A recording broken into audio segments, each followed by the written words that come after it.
நானும் திராவிட முன்னேற்றக் கழகமும் எந்த அளவுக்கு சிறுபான்மை மக்கள் மேலே அக்கறையோடு செயல்படுகிறோம்னு உங்கள் எல்லாருக்கும் நல்லா தெரியும். இந்த உறவு இன்னைக்கு நிறுத்தல. இதை பற்றின எத்தனையோ மேடைகளில் நான் பதிவு செஞ்சுருக்கிறேன்.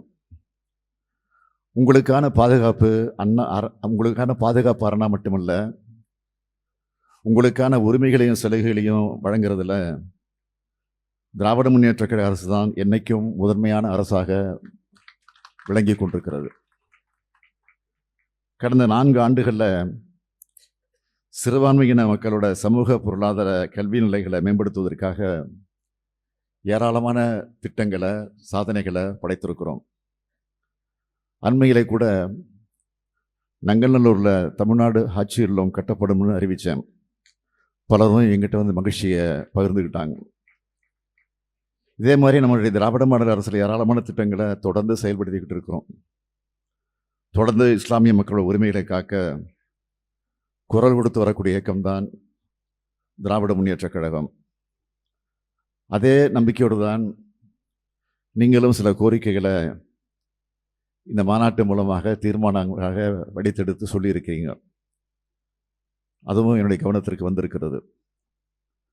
முதல் அறிவிப்பு, திருநெல்வேலி மாவட்டத்தில் மாபெரும் நூலகம் அமைக்கப்படும் ஏற்கனவே நிதிநிலை அறிக்கையில் சட்டமன்றத்தில் நான் அறிவிச்சிருக்கிறேன். அந்த நூலகத்திற்கு கண்ணியத்திற்குரிய காகிதமிழருடைய பெயர் சூட்டப்படும்.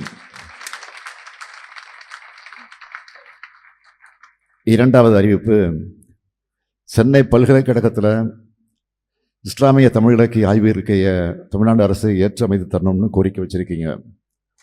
இந்த கோரிக்கையை ஏற்று இதன் அமைப்பதற்கான அனைத்து நடவடிக்கைகளும் எடுக்கப்படும் என்பதை உறுதியோடு தெரிவித்துக் கொள்கிறேன்.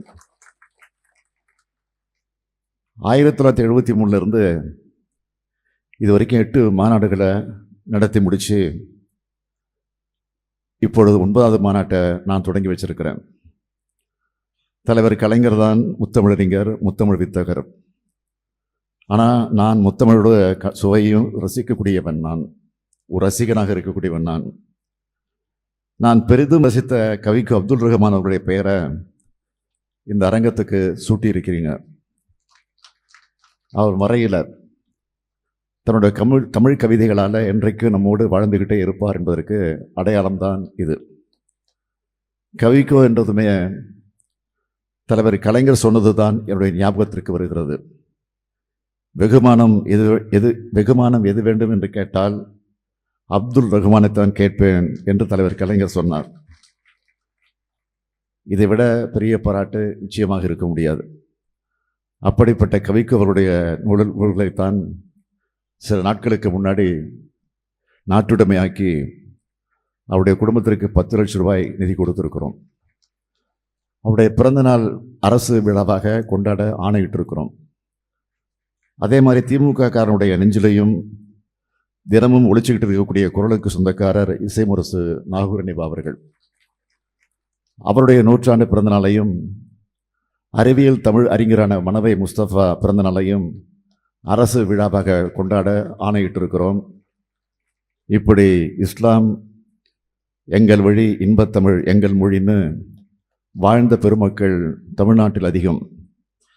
சிந்தையெல்லும் சீராபரணம் தந்த புலவர்களுக்கு கொடுக்கிறதையே கடமையாக கருதின வல்லல் சீதக்காதி, செய்கு தம்பி பாவலர், குன்னங்குடி மஸ்தான் சாஹிப், கவி காமு ஷெரீப், நீதியரசர் எம் இஸ்மாயில், இப்படி பல்வேறு இஸ்லாமிய இலக்கிய பெருமக்கள் தமிழுக்கு தொண்டாற்றியிருக்காங்க.